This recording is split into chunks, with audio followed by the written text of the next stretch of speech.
What's going on, everyone? So by now, I'm sure most of you are aware that Dorian Finney-Smith and Shake Milton are both Lakers. The Lakers sent out D'Angelo Russell as well as Maxwell Lewis, as well as 3 second-round picks to acquire Dorian Finney-Smith and Shake Milton, which is huge, right? Because the Lakers sending out D'Angelo Russell, potentially trade Gabe Vincent. They're going to need those other ball handlers.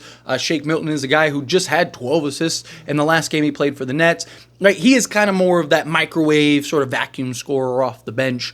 Dorian Finney-Smith is the real prize here. He's the guy that comes in and gives you that 3-and-D at a high level. He's also the only guy that has played at least 15 minutes defending each position, which again shows his versatility on the defensive side. He's actually very good at protecting around the rim, which is impressive because he's not this 7-foot shot blocker. But it's just the overall impact. Now look, this trade by itself doesn't make the Lakers a contender.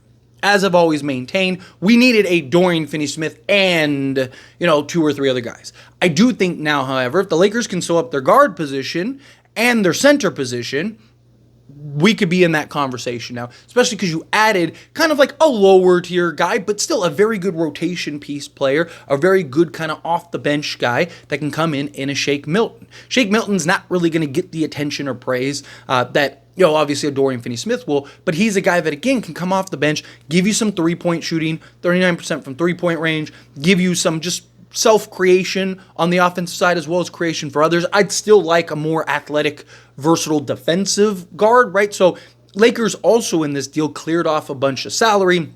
They're now about $3.5 million under the second apron. They were like $30,000 from the second apron. And what this does, in my opinion, is Lakers are probably going to make some other trades. At least they should and have to. Right? This trade takes the pressure off. This was the hardest acquisition, going and getting that 3-and-D wing. Look at all the competition. I mean, we're 12 hours from him going to the Grizzlies to now he's a Laker.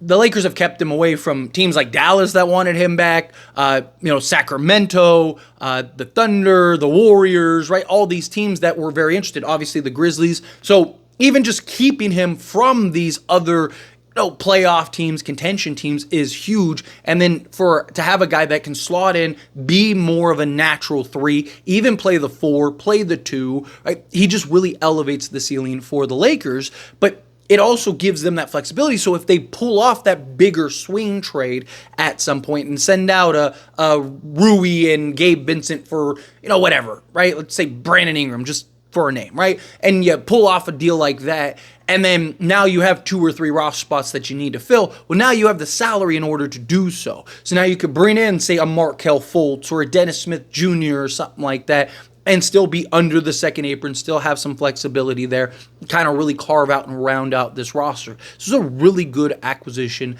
by Rob Pelinka at a very reasonable price, at fair value.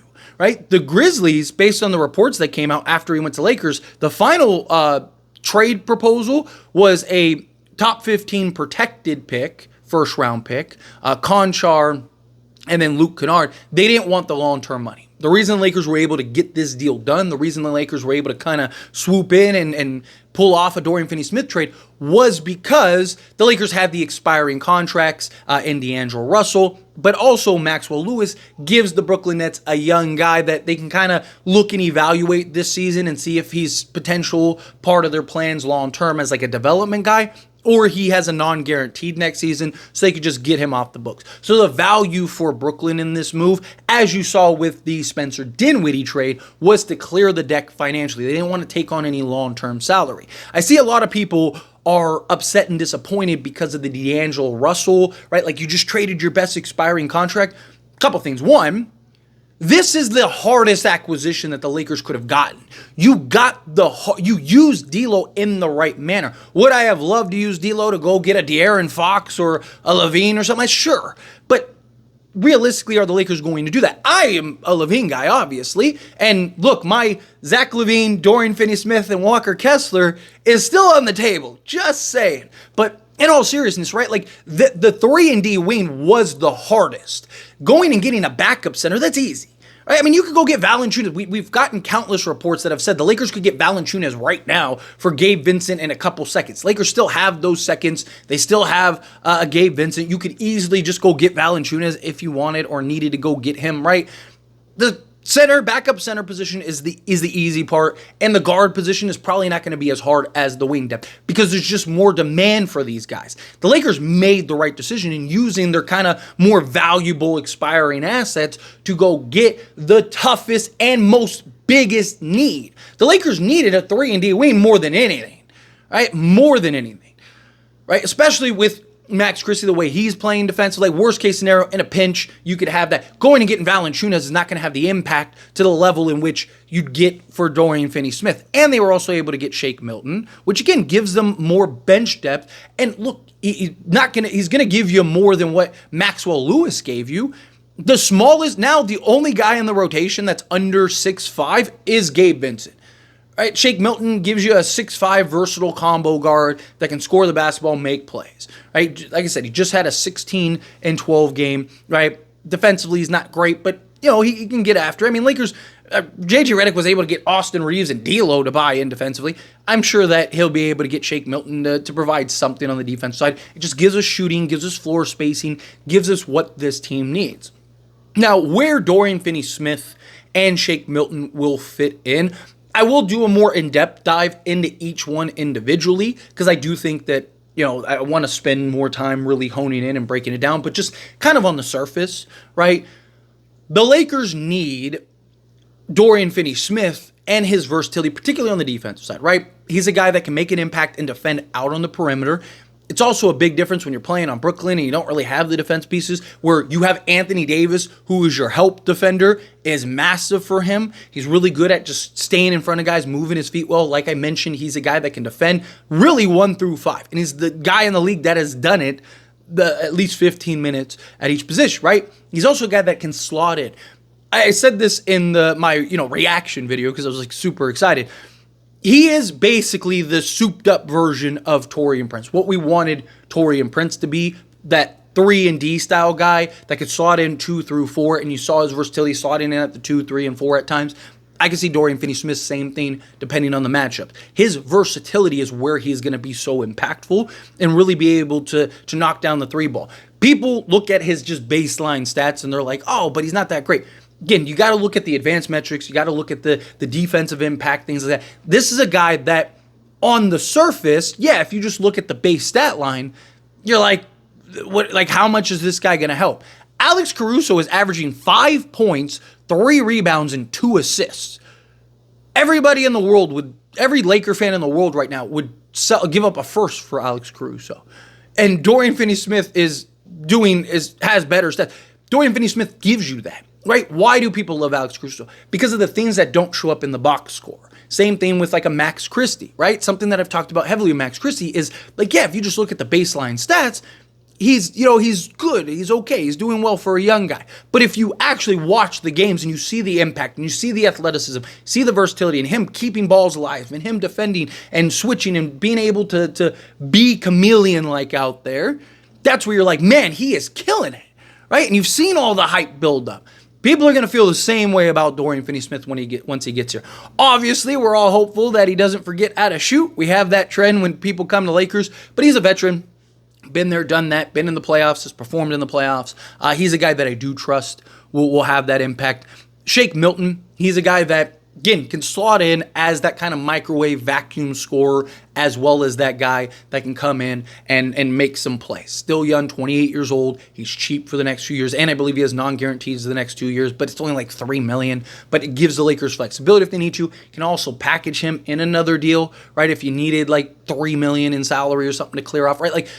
This gives the Lakers a lot of flexibility here to really kind of raise the ceiling and make other plays, make other moves. Shake Milton coming in as just further bench depth for a team that has such poor depth off the bench. This is huge, right? Again, this isn't a move that makes the Lakers a contender. Right? The Lakers aren't the best team in the league now with Dorian Finney-Smith, but they are better. And if they can get that backup center and then get that two-way guard, now they could potentially be there. And then if you kind of trickle in, small pieces here and there to kind of round out your depth off the bench and be a better bench team, then that's just going to elevate and make the team better as a whole. I really like what we're seeing from there. Now, as far as again, next thing that the Lakers need to move on, like I said, I'll go more in depth on all of these and explore different ideas and stuff and kind of break down each player more in depth. I just kind of wanted to, I had the crazy reaction, oh my gosh, right? I wanted to kind of break it down and be more calculated with the video, right? The fan video. I did the fan video. Now let's do the serious, hey, we got work to do video. Next step would be, again, this takes the pressure off for the Lakers. Now the Lakers don't have that urgency of oh, we got to get something. I still would prefer trade sooner rather than later. I would still prefer the Lakers get something done sooner rather than later. But what this does is this now allows the Lakers to take a step back and evaluate and kind of let the market shape up, let things kind of work itself out, and then see what else you need, right? Okay, do we need another wing off the bench because Christie goes in another slump, or he's just because of Dorian Finney-Smith and he's more the focus. Okay, can Rui still fit? Can we find ways to make him work? Do we keep him? Do we trade him? Right? You can start evaluating. Shake Milton, does he solve our kind of backup guard position so we can get off of Gabe Vincent, maybe make another move? Or just things like that are the difference makers here. But the Lakers really still need that backup center, and they need that perimeter guard depth, maybe even another minor wing. I still think the guard position should be the priority. Backup center, Christian Coloco, Jackson Hayes, worst case, I think you'll survive with that. Plus, once you get to the playoffs, those guys are only going to play 8 minutes anyway, right? Anthony Davis probably playing 40 minutes a game at the center position. I'm not saying that doesn't mean we don't need a center. I'm just saying the wing and the guard position, the perimeter help is what I've been stressing all season long. And I've broken down all the numbers. You look at the Lakers and their biggest issues, 90% of it is solved by just upgrading the perimeter depth. Now the next step is what do they do and how do they look as far as the center as well as the guard position? Do you look and be patient, maybe wait and see what a Bruce Brown can do? Maybe do you go get a Malcolm Brogdon? Do you look to maybe go get a Nikola Vucevic and really kind of just, move Dorian Finney-Smith to the 2? So I have Reeves, Smith, LeBron, AD, and Vu. That might not be bad. I still worry about LeBron playing the 3, but you have Dorian Finney-Smith who can guard the best player, and then Austin Reeves can guard the second best player. So you kind of just do it by matchups or run various zone stuff, and now you have good size across the board, especially in that starting unit. I personally, I think if you told me, hey, we got Bruce Brown and a Valanciunas, ideally I'd like a Walker Kessler or a Nick Richards or something like that, but I'm just talking more realistic. If we ended up finishing this trade deadline with a Bruce Brown and a Valanciunas, perfect. Now I think that potentially that could be the ceiling raiser. Bring in, if you trade a Gabe Vincent, bring in a Markelle Fultz or something like that, and then can you snag a Cody Martin or something, or even a Torrey Craig? Just kind of get another veteran, experienced 3-and-D wing that can play, basically, again, slot in 2 through 4. Can't have too many of those guys. Yeah, they're kind of the lower tier in, but still, they're guys that could have impacts, make some plays out there, not particularly on the defensive side, actually play a role. But like I said, I'll do a more in-depth individual video on Dorian Finney-Smith as well as on Shake Milton. So look forward to those videos, and then kind of we'll talk about okay, what's next? What do the Lakers need to do and stuff? Just wanted to kind of go over the trade, give my thoughts and opinions on how these guys impact and whatnot. And so anyway, as always, this is a discussion. Pass question on you. Let me know your thoughts and opinions down in the comments below. What do you think? How do you feel? What are your thoughts? Do you like the move and acquisition from these guys? Or you kind of, hey, I'll wait and see, which I can understand. But I'm telling you, I think these guys are going to have a real impact, really big impact.